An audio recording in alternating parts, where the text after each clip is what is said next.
السلام علیکم ورحمۃ اللہ وبرکاتہ۔ بسم اللہ الرحمن الرحیم۔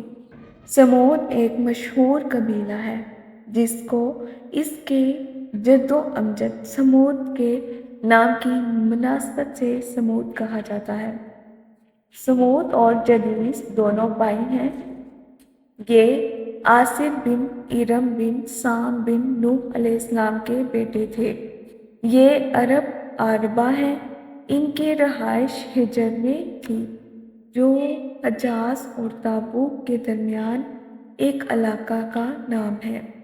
آپ صلی اللہ علیہ وسلم جنگ تبوک پر تشریف لے جاتے ہوئے وہاں سے گزرے اور یہ قوم سمود عاد کے بعد گزری ہے، اور یہ بھی عادیوں کی طرح بتوں کی ہی پوجا کرتے تھے۔ اس لیے اللہ تعالیٰ نے انہی میں سے اپنے ایک بندے اور رسول حضرت صالح علیہ السلام کو ان میں مبعوث فرمایا۔ ان کا سلسلہ نسب یوں ہے: صالح بن عبید بن ناصح بن عبید بن حاور بن سمود بن آصر بن ارم بن نوح علیہ السلام۔ آپ نے ان کو ایک اللہ کی عبادت کی طرف بلایا جو کہ واحد لا شریک ہے، اور اپنی قوم سے کہا کہ بتوں اور دیگر جھوٹے خداؤں کی عبادت چھوڑ دو اور اللہ تعالیٰ کے ساتھ کسی کو شریک نہ بناؤ۔ تو ان میں سے چند لوگوں نے حضرت صالح علیہ السلام پر ایمان لایا اور اکثر لوگوں نے انکار کر دیا اور قول و فعل کے ساتھ ان سے بری طرح پیش آئے اور ان کو قتل کرنے کا منصوبہ بنایا، اور اس اونٹنی کو قتل کر دیا تھا جس کو اللہ تعالیٰ نے بطور نشانی کے لیے بھیجا تھا۔ بس اللہ تعالیٰ نے ان کو بڑے غالب قوی کے پکڑنے کی طرح پکڑ لیا۔ ہم اس کو قرآن کی نظر سے دیکھتے ہیں۔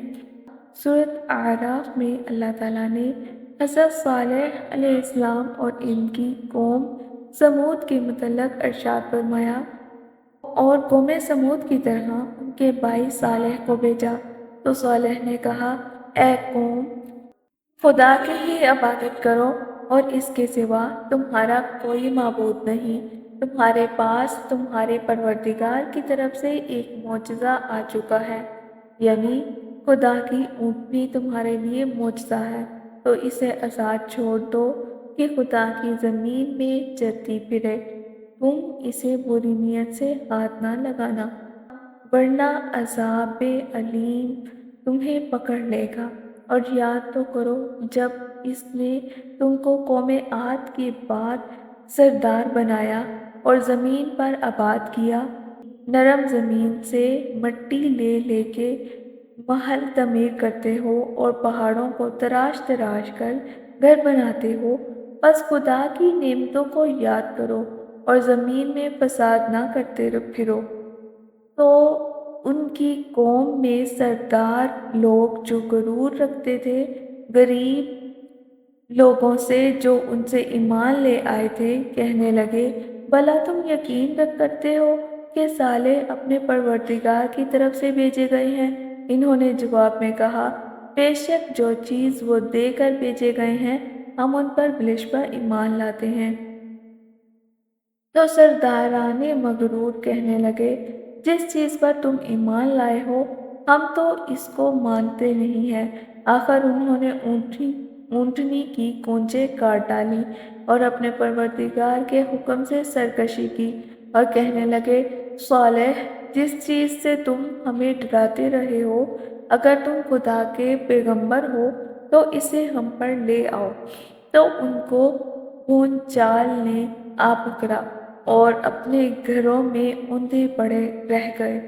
پھر صالح ان سے نا امید ہو کر پھرے اور کہا کہ اے میری قوم، میں نے تم کو خدا کا پیغام پہنچا دیا اور تمہاری خیر خواہی کی، مگر تم سے ہو کہ اپنے خیر خواہوں کو دوست نہیں رکھتے۔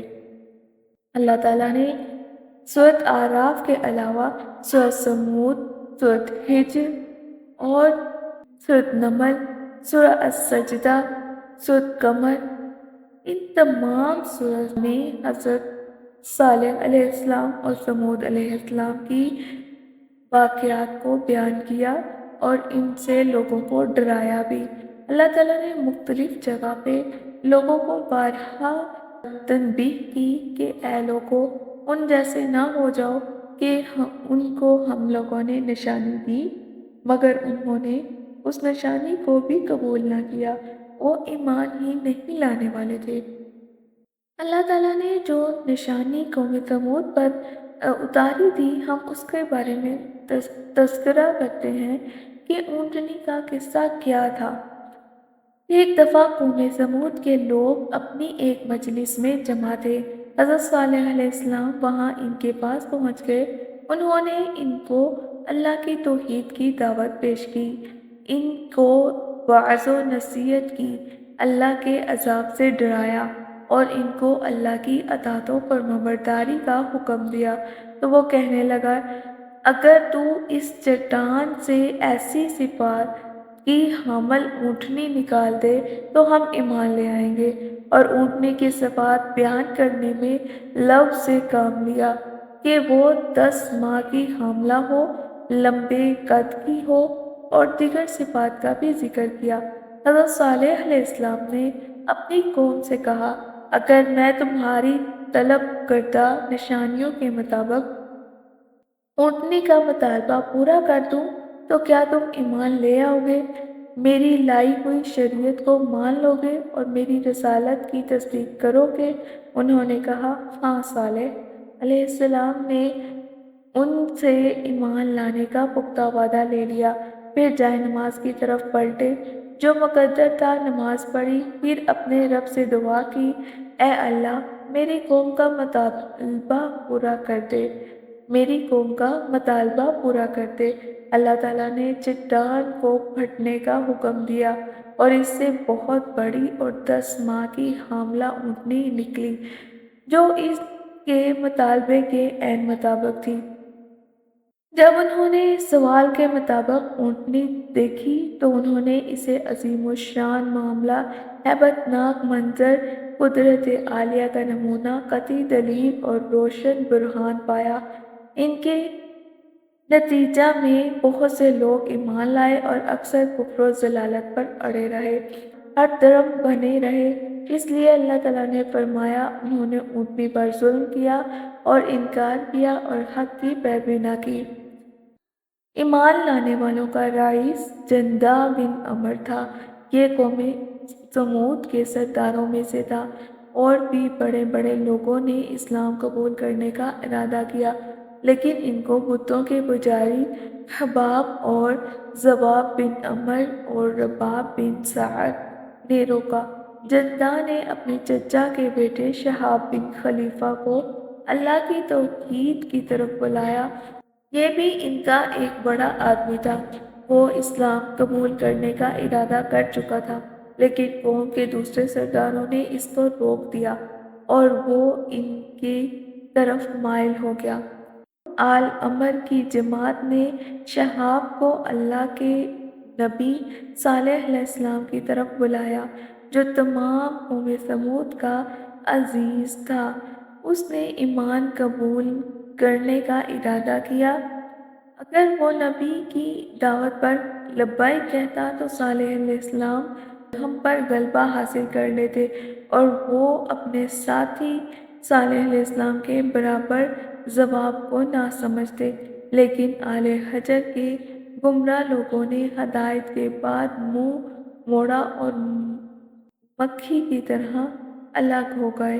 اب صالح علیہ السلام نے ان کو فرمایا کہ یہ اللہ کی اونٹنی ہے۔ یہ اونٹنی کی نسبت اللہ تعالیٰ نے اپنی طرف تعظیماً کی ہے، جیسے کعبۃ اللہ، بیت اللہ، عبداللہ، اللہ کا گھر، اللہ کا بندہ۔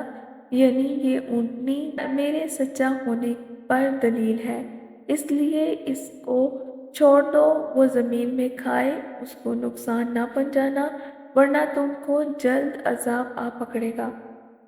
تو قوم نے اس بات پر اتفاق کر لیا کہ یہ اونٹنی ان میں رہے گی۔ وہ جہاں چاہے چرے گی اور ایک دن چھوڑ کر پانی پینے آئے گی۔ جب وہ کنویں کا پانی پینے کے لیے آتی تو اس دن کنویں کا سارا پانی پی لیتی۔ وہ اپنی باری کے دن کل کے لیے پانی جمع کر لیتے۔ اور یہ بھی کہا گیا کہ وہ ایک دن اونٹنی کا دودھ ضرورت کے مطابق پی لیتے۔ اس لیے تو اللہ تعالیٰ نے فرمایا ہے کہ اس کے لیے ایک دن پانی پینے کی باری ہے اور ایک معلوم دن تمہارے لیے ہے۔ اسی وجہ سے اللہ تعالیٰ کا ارشاد ہوا، ہم تمہاری آزمائش کے لیے اونٹنی بھیجیں گے، تم اس پر ایمان لاتے ہو یا اس کا انکار کرتے ہو۔ اللہ تعالیٰ کو تو ان کی کرتوتوں کا علم تھا، اس لیے فرمایا کہ انتظار کرو اور دیکھو ان کا انجام اور نتیجہ کیسا ہوتا ہے۔ ان کی تکلیفوں پر صبر کرو، صورتحال تم پر جلدی واضح ہو جائے گی۔ ان کو اطلاع کر دو کہ پانی ان کے درمیان تقسیم شدہ ہے، ہر ایک اپنی باری پر حاضر ہوگا۔ جب اس حالت پر کچھ مدت لمبی ہو گئی تو انہوں نے متفقہ فیصلہ کیا کہ اس اونٹنی کی کونچیں کاٹ ڈالیں تاکہ اس اونٹنی کی مصیبت سے نجات پائیں اور سکون حاصل ہو اور پانی بھی کھل کر مل سکے۔ اور شیطان نے ان کے اس کام کو خوبصورت مزین کر کے دکھایا۔ اللہ تعالیٰ نے اس بات کا نقشہ اپنی کلام پاک میں یوں فرمایا کہ آخر انہوں نے اپنی اونٹنی کی کونچوں کو کاٹ ڈالا اور اپنے پروردگار کے حکم سے سرکشی کی۔ کہنے لگے، اے صالح، جس چیز سے تم ہمیں ڈراتے ہو، اگر تم خدا کے پیغمبر ہو تو ہمیں ہم پر لے آؤ۔ اور قدار بن سالف نے اس کام کی سرپرستی کی۔ وہ سرخ رنگ کا اور میلی آنکھوں والا تھا، اس کے وجود پر دھبے تھے۔ اور اونٹنی کے قتل کے متعلق ان کا ایک متفقہ فیصلہ تھا، اس لیے اس کے قتل کو اللہ تعالیٰ نے سب کی طرف منسوب کیا اور فرمایا کہ انہوں نے اونٹنی کو قتل کیا۔ چنانچہ اس کے قتل کرنے میں صرف ایک شخص ملوث تھا۔ اور مفسرین حضرات میں سے ابن جریر نے ذکر کیا ہے کہ قوم سمود میں 2 عورتیں ایسی تھیں جنہوں نے اس کو اونٹنی کے قتل پر ابھارا۔ ان میں سے ایک کا نام صدوقہ بنت المحیہ تھا اور یہ ایک مالدار خاندانی عورت تھی، اور اس کا خاوند مسلمان ہو گیا تھا تو اس نے اس سے علیحدگی اختیار کر لی۔ پھر اس نے اپنے چچا زاد بھائی مصرع بن مہرج کو بلایا اور اس پر اپنا آپ پیش کیا، لیکن شرط یہ لگائی کہ وہ اونٹنی کی کونچیں کاٹ دے۔ دوسری عورت کا نام انیسہ بنت غنیم تھا، اس کی کنیت غنمہ تھی۔ یہ ایک کافرہ اور بری عورت تھی۔ اس کے ضباب بن عمر خاوند سے 4 بیٹیاں تھیں، یہ آدمی سرداروں میں سے تھا۔ اس عورت نے قدار بن سلف سے کہا، اگر تم اونٹنی کی کونچیں کاٹ دے تو میں اپنی 4 بیٹیوں کا نکاح تجھ سے کر دوں گی۔ اس طرح یہ دونوں نوجوان مصرع اور قدار اس کام کے لیے تیار ہوئے۔ انہوں نے اپنی قوم کو بھی اس کام پر آمادہ کرنے کی کوشش کی تو 7 آدمی ان کے ساتھ مل گئے۔ انہی کے بارے میں اللہ تعالیٰ نے ارشاد فرمایا کہ شہر میں 9 آدمی رہتے تھے جو زمین میں فساد پھیلاتے تھے اور اصلاح نہیں کرتے تھے۔ یہ لوگ پورے قبیلے میں بھاگ دوڑ کرتے تھے اور انہیں اونٹنی کی کونچیں کاٹنے کے فوائد بتاتے رہے، تو قبیلے کے دوسرے لوگوں نے بھی اس کی بات مان لی اور ان کو سراہا۔ یہ لوگ اونٹنی کی کونچیں کاٹنے کے لیے ایک جگہ چھپ کر گھات لگائی میں بیٹھ گئے۔ جب وہ پانی پی کر واپس ہونے لگی تو مصرع نے جو اس کام کے لیے چھپا ہوا تھا اس نے تیر مارا جو اونٹنی کی پنڈلی کی ہڈی میں پیوست ہو گیا۔ پھر کدار بن سالف نے آگے بڑھ کر تلوار سے اس پر حملہ کیا۔ اس نے اونٹنی کی پچھلی ٹانگ کے پاؤں سے اوپر والا حصے کو زخمی کیا تو وہ زمین پر گر پڑی اور ایک زوردار آواز نکلی تاکہ اس کا بچہ خطرے سے محفوظ رہنے کے لیے کچھ ہیلا کر سکے۔ پھر کدار نے اونٹنی کے سینے پر نیزہ مارا اور اسے مار ڈالا۔ اونٹنی کا بچہ بھاگ کر پہاڑ کی ایک محفوظ چوٹی پر چڑھ گیا اور 3 دفعہ زور سے آواز نکالی۔ حضرت حسن سے مروی ہے کہ وہ فرماتے ہیں کہ اونٹنی کے بچے نے کہا، یا اللہ، میری ماں کہاں ہے؟ پھر وہ ایک چٹان میں غائب ہو گیا، اور یہ بھی کہا گیا کہ لوگوں نے اس کے پیچھے بھاگ کر اس کو پکڑا اور اس کی بھی کونچیں کاٹ ڈالیں۔ اللہ تعالیٰ نے کلام پاک میں ارشاد فرمایا، انہوں نے اپنے ساتھی کو بلایا، اس نے وار کیا اور اونٹنی کی کونچیں کاٹ ڈالیں۔ یہ تمام واقعہ اللہ تعالیٰ نے قرآن پاک میں مختلف حصے میں بیان کیا ہے۔ کہیں پر کچھ حصہ اس کا بیان کیا گیا اور کہیں پر کچھ حصہ بیان کیا گیا۔ حضرت اسماعیل بن امیہ بیان فرماتے ہیں کہ نبی کریم صلی اللہ علیہ وسلم ابو گال کی قبر کے پاس سے گزرے۔ آپ نے فرمایا کہ تمہیں معلوم ہے کہ یہ کس کی قبر ہے؟ صحابہ نے عرض کیا، اللہ اور اس کا رسول بہتر جانتا ہے۔ آپ نے ارشاد فرمایا کہ یہ ابو گال کی قبر ہے۔ یہ قوم سمود میں سے ایک شخص تھا۔ یہ اللہ کے حرم میں ہونے کی وجہ سے اللہ کے عذاب سے بچ گیا۔ پھر جب وہ حرم سے باہر نکلا تو اس کو بھی قوم سمود والا عذاب نے آ پکڑا۔ یہیں ختم ہو گیا اور یہیں دفن ہوا، اور اس کے ساتھ سونے کی ایک ٹہنی بھی دفن کی گئی۔ تو یہ سن کر صحابہ کرام وہاں اترے اور اپنی تلواروں کے ساتھ اس جگہ کو کھود کر وہ سونے کی ٹہنی نکال لی۔ امام ظاہری فرماتے ہیں، حضرت عبداللہ بن عمر فرماتے ہیں کہ جب ہم طائف کے علاقے میں گئے، رسول اللہ صلی اللہ علیہ وسلم بھی ہمارے ساتھ تھے۔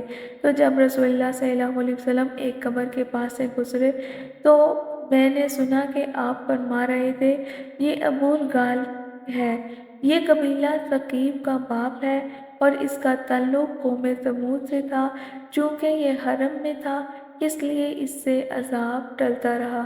جب حرم سے باہر آیا تو اس جگہ اللہ کے عذاب نے اس کو گھیر لیا جس نے قوم ثمود کو گھیرا تھا، اور وہ اسی جگہ دفن ہوا۔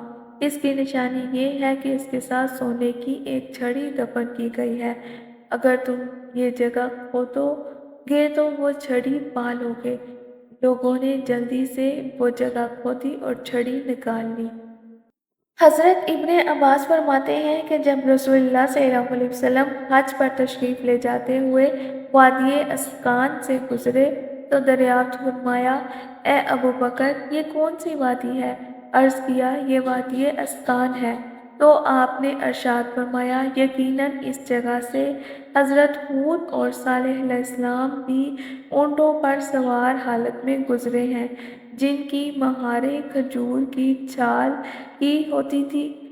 انہوں نے جبے پہنے ہوئے تھے اور دھاری دار چادر اوڑھ رکھی تھی، اور وہ تلبیہ کہتے جاتے تھے، حج کرنا چاہتے تھے۔ حضرت ابن عمر فرماتے ہیں کہ جب رسول اللہ صلی اللہ علیہ وسلم لوگوں کے ساتھ تبوک میں اترے تو قوم سمود کے علاقے مقام حجر میں ٹھہرے تو لوگوں نے ان کنویں سے پانی بھرا جہاں سے قوم سمود پانی بھرتی تھی، اور اس پانی پر آٹا گوندا اور ہنڈیاں پکائیں۔ تو آپ کے حکم سے صحابہ نے ہنڈیاں الٹ دی، آٹا اونٹوں کو کھلا دیا، پھر وہاں سے ان کو لے کر روانہ ہوئے، حتیٰ کہ اس کنویں کے پاس اترے جس سے صالح علیہ السلام کی اونٹنی پانی پیتی تھی۔ آپ نے صحابہ کو منع فرمایا کہ وہ ایسی جگہ ٹھہرے جہاں کسی قوم کو عذاب دیا گیا ہو، اور ارشاد فرمایا مجھے خوف ہے کہ تم پر وہ عذاب نہ مسلط ہو جائے جو ان پر مسلط ہوا، لہٰذا وہاں نہ جایا کرو۔ حضرت عبداللہ بن عمر فرماتے ہیں کہ رسول اللہ صلی اللہ علیہ وسلم جب حج کے مقام پر تھے تو آپ صلی اللہ علیہ وسلم نے ارشاد فرمایا ان عذاب دیے ہوئے لوگوں پر داخل نہ ہوا کرو مگر روتے ہوئے، اگر تم رو نہ سکو تو ان پر داخل نہ ہوا کرو، کہیں تمہیں بھی وہ عذاب نہ آ پکڑے جو ان لوگوں پر آیا تھا۔ بعض روایات میں آتا ہے کہ جب آپ ان علاقوں میں پہنچے تو آپ نے اپنا سر ڈھانپ لیا اور سواری کو تیزی سے دوڑایا اور ان لوگوں کے علاقے میں جانے سے منع کر دیا مگر یہ روتے ہوئے جائیں، اگر رونا نہیں آتا تو پھر ان پر داخل نہ ہو، اس خوف سے کہ تم کو وہی عذاب الہی آ کر نہ پکڑے جو ان لوگوں پر عذاب الہی آیا تھا۔ حضرت صالح علیہ السلام کی قوم کی عمریں بہت ہی لمبی ہوا کرتی تھیں۔ وہ مٹی کے گھر بناتے تھے تو ان کی موت سے پہلے ہی وہ گھر خراب و برباد ہو جاتے تو انہوں نے پہاڑوں کو تراش تراش کر گھر بنانا شروع کر دیے، اور یہ بھی کہا گیا کہ جب قوم نے حضرت صالح علیہ السلام سے نشانی کا مطالبہ کیا تھا تو اللہ تعالیٰ نے پہاڑ کی چٹان سے اونٹنی نکال دی، پھر اللہ تعالیٰ نے ان کو حکم دیا کہ اونٹنی کا خیال رکھو اور اس کے پیٹ کے بچے کی بھی حفاظت کرو، اور ان کو ڈرایا گیا کہ اگر تم اس اونٹنی کو نقصان پہنچاؤ گے تو تم پر اللہ کا عذاب آ پہنچے گا، اور یہ بھی بتایا گیا کہ اگر تم ان کی پونچھیں کاٹو گے تو یہ کام بھی تمہاری بربادی کا باعث بنے گا۔ تو ان کو بتایا گیا کہ ان کی پونچھیں کاٹنے والا کیسا شخص ہوگا، وہ سرخ رنگت اور نیلے گہرے دھبوں والا ہوگا۔ انہوں نے دائیوں کو شہروں میں بھیجا کہ جب ایسی صفات و شکل کا بچہ مل جائے تو اس کو فوراً قتل کر دیں۔ اس طرح ایک لمبا عرصہ گزر گیا، ایک زمانے کے لوگ چلے گئے اور دوسرے دور کے لوگ آ گئے، تو ایک رئیس القوم نے اپنے بیٹے کے لیے اپنی جیسی حیثیت کی رئیس کی بیٹی کا رشتہ مانگا اور اس کی شادی ہو گئی۔ ان دونوں سے وہ شخص پیدا ہوا جس نے اونٹنی کی کونچیں کاٹ دیں، اس کا نام قدار بن سالف تھا۔ دائیاں اس بچے کو قتل نہ کر سکیں کیونکہ ان کے ماں باپ اور دادا رئیس لوگ تھے۔ وہ بڑی تیزی سے پرورش پاتا گیا، حتیٰ کہ ایک ماں کے عام بچے کے برابر وہ ایک ہفتے میں پرورش پاتا اور بہت جلد سردار بن کر ابھرا۔ پھر اس کے نفس نے اونٹنی کی کونچیں کاٹنے کو خوبصورت کر کے پیش کیا۔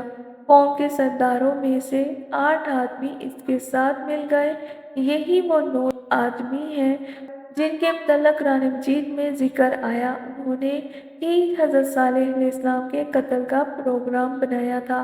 جب اونٹنی کی قتل کا واقعہ پیش آیا تو حضرت صالح علیہ السلام اونٹنی کے غم میں روتے ہوئے سرداروں کے پاس آئے تو وہ آپ سے معذرت کرنے لگے اور کہنے لگے یہ کام ہماری جماعت کی طرف سے نہیں ہے بلکہ یہ چند سر پھرے نوجوانوں کا ہے۔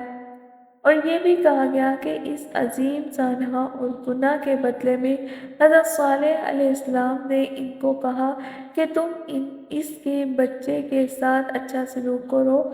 وہ گئے تو بچہ پہاڑ پر چڑھ چکا تھا، وہ ان کے پیچھے اوپر چڑھے تو وہ اور زیادہ اونچا ہو گیا، اتنا کہ وہاں پرندے نہیں پہنچ سکتے تھے۔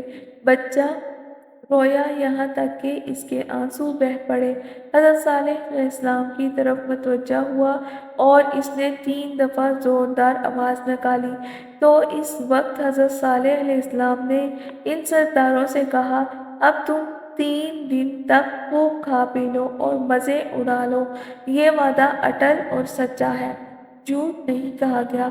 قوم کو یہ بھی بتا دیا کہ مہلت کے پہلے دن ان کے چہرے زرد اور دوسرے دن سرخ اور تیسرے دن سیاہ ہو جائیں گے۔ جب چوتھا دن ہوا تو ان کو ایک چنگاڑ نے آ لیا جس پر بجلی کے سخت کڑک اور آواز تھی، جس سے وہ اپنے گھروں میں اوندے منہ ہو کر گر پڑے۔ اللہ تعالیٰ ہمیں ایسے عذاب سے محفوظ رکھے جو کہ ہم اس کی تاب نہ لا سکیں، اور ہمیں ایسی آزمائش سے بھی محفوظ رکھے جس پر ہم پورا نہ اتر سکیں۔ اپنا خیال رکھیے گا۔ السلام علیکم ورحمۃ اللہ وبرکاتہ۔